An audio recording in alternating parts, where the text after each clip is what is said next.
want to talk to you today about a policy that I read about in a Michael Port book. And this policy, at first, held some controversy, even with me. So I want to just start the call by saying I understand there's a controversy in this, maybe to a point, but hopefully by the end of the call, you'll understand the importance of it and consider it. The policy is Red Velvet Rope. In Michael Port's book, it said that if you have accounts or clients that you don't appreciate or you don't like, or they're not doing business in the manner that you think is really the way it should be done, and get rid of that client. Now, I will tell you that throughout the years of being a fixed ops director, I've had many times in this where I've gone through trying to work with a client and felt, geez, it'd be better off if that person was just going somewhere else. And in that vast amount of years, I have only one time as a service director ever asked the customer not to come back. So in that, you can understand that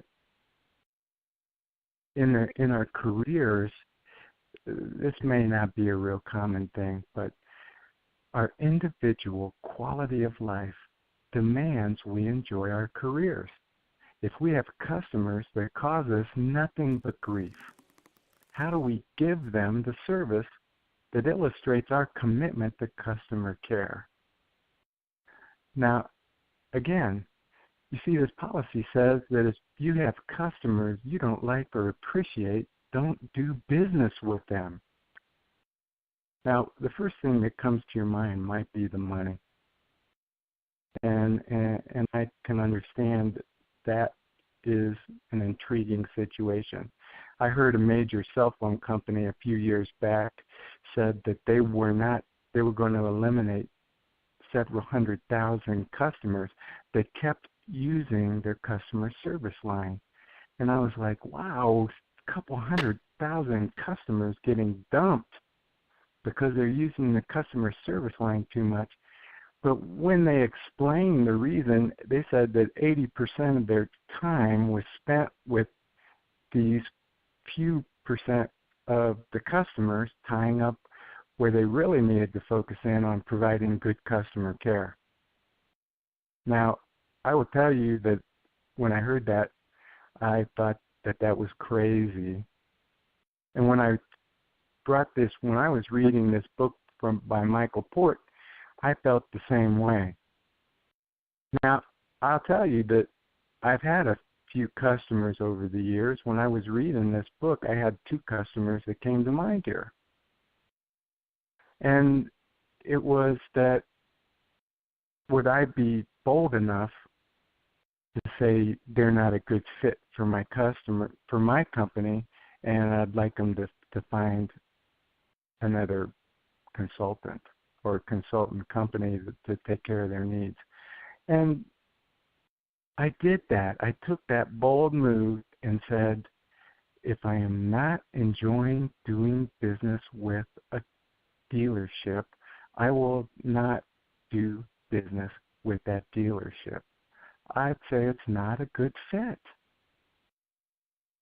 Now, the amazing thing is that if you tailor your customers in this fashion, your quality of life goes up.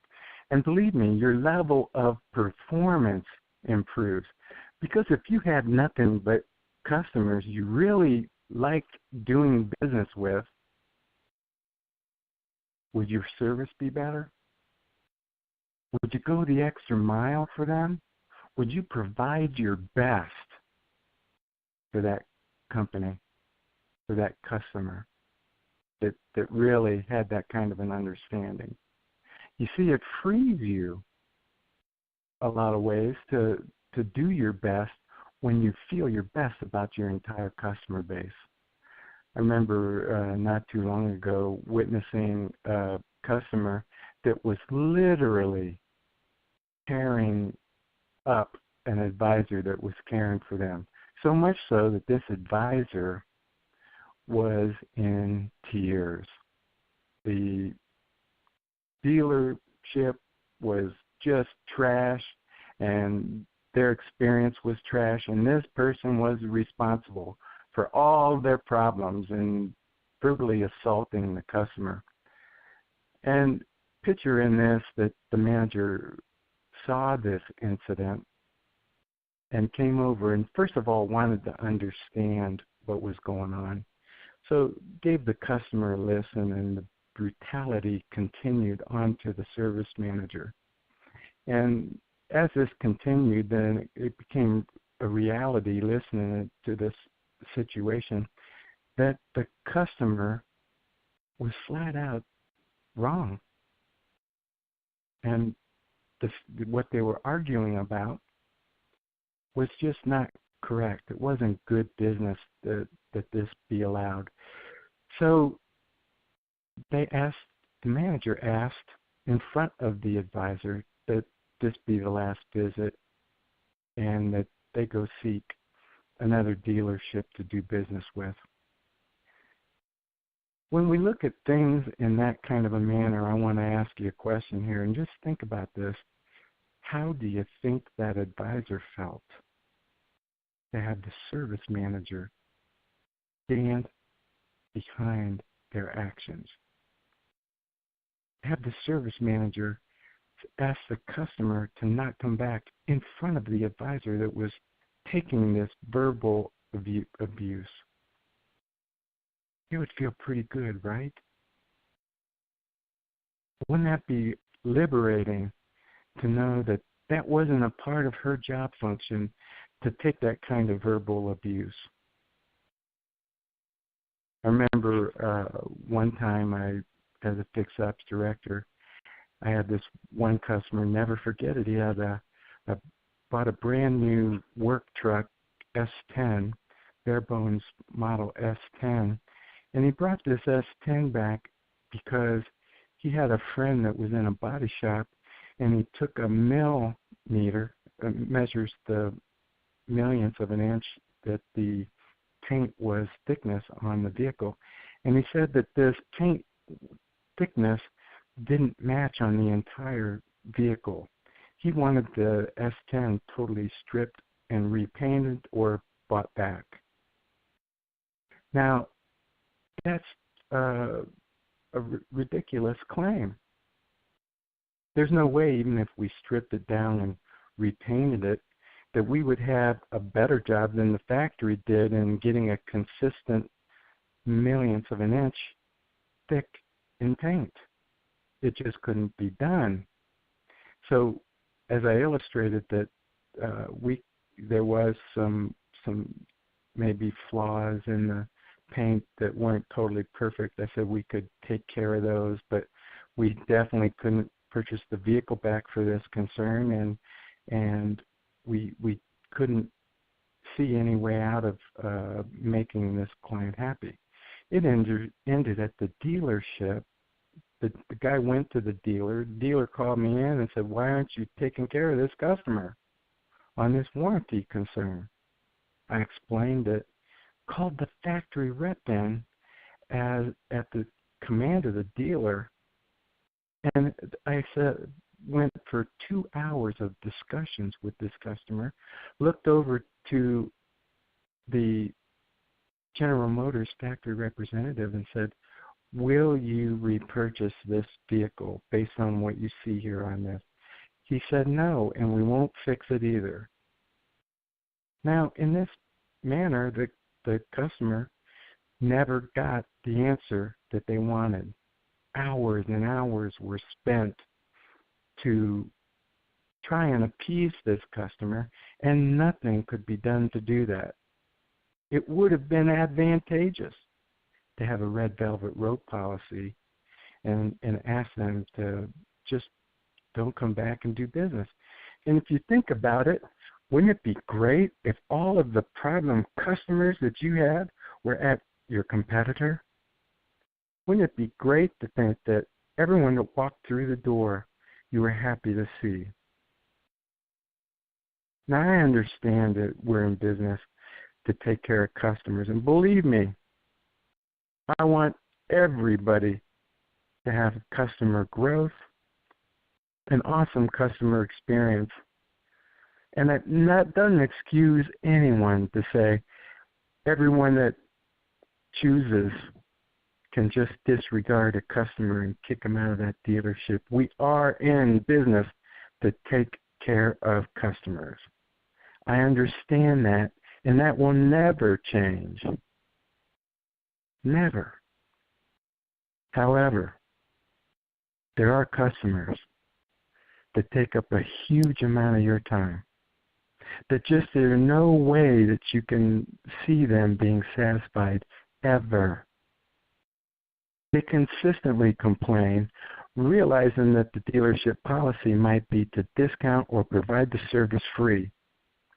I remember one time I was sitting in a restaurant and there was a couple the table over that was conversing, and they said, yeah, we don't go out to dinner anymore with Bill and Mary because of the way they do it at the dinner. And I was listening, not intentionally, but just that they were speaking that loud. And they went on to explain that this couple, every time they went to dinner with them, said, watch this, I'll eat for free.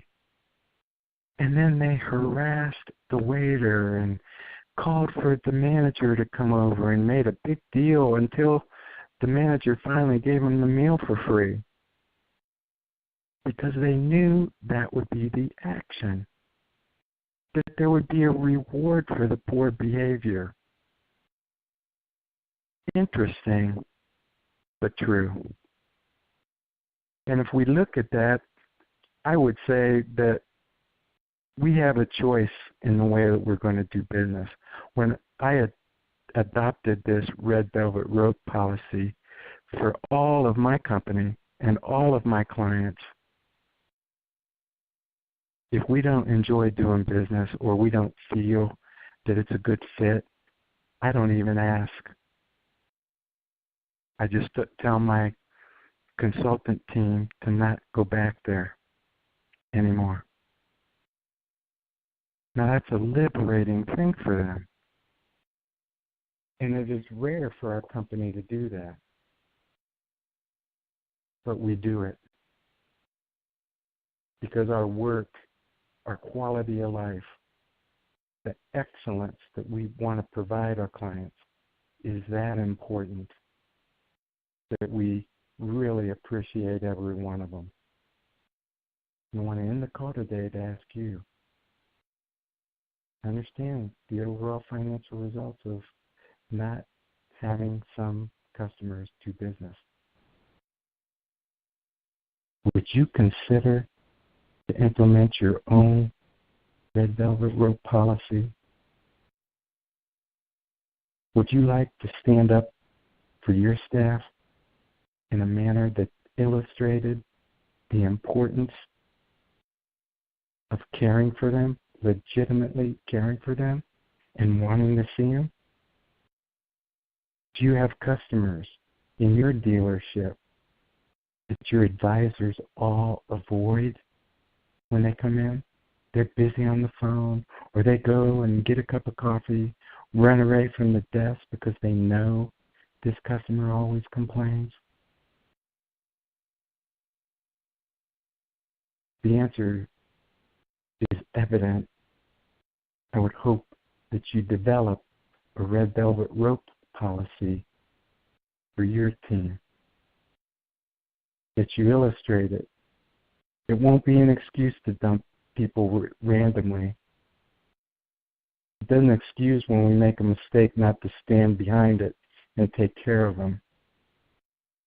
But when you identify them, that they're just trouble all the time, I challenge you to consider this policy and make your own red velvet rope. Thank you for your time, and I hope you have an incredible day. Bye for now. Hi, are you struggling to increase your service department's effective labor rate? Many dealerships today are. We can help you with our proven process and years of experiences. My team has been through all that you face today. We have found solutions for even the largest problems, such as employees that are not team players, no one updating the customer on the completion time of their vehicle, no walkarounds being performed at all, and worst of all, shrinking profit margins. Fix Performance is the solution you've been looking for. We will take your service department to the next level of performance by increasing your customer retention, turning your staff into a team, and best of all, maximizing your effective labor rate. So let me ask you, what are you waiting for? Give us a call today at 888-205-8718. Fix Performance, where we have total commitment to your team's excellence.